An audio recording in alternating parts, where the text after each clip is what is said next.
cut a path each time it snows real bad to get back to my farm birds in the backyard here, so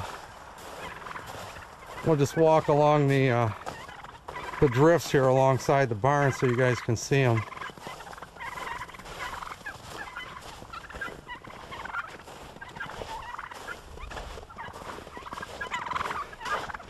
They're pretty hungry. I feed them real heavy the day before it snows, and then when the snow's coming down on them I have to let them go, and then once the snow stops like today, then I can get back here and feed them.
Now it looks like the drift here is about, I'm gonna say about between 17 and 18 inches. It's this is the high one that's alongside of my barn, but on average probably I'm thinking like this looks like an average area out here, so we'll take a quick measurement out here after I just got done cutting the path. We'll just go right here. It looks okay.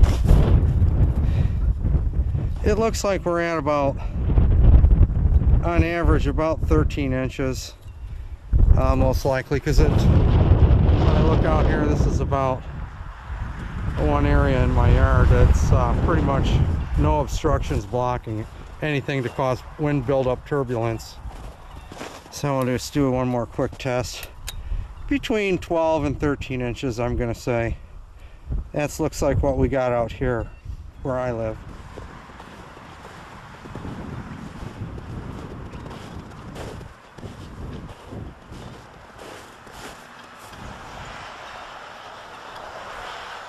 Well, this is just about gonna do it for our episode on the giant big storm that hit Leonard, Michigan, February 2nd, 2011.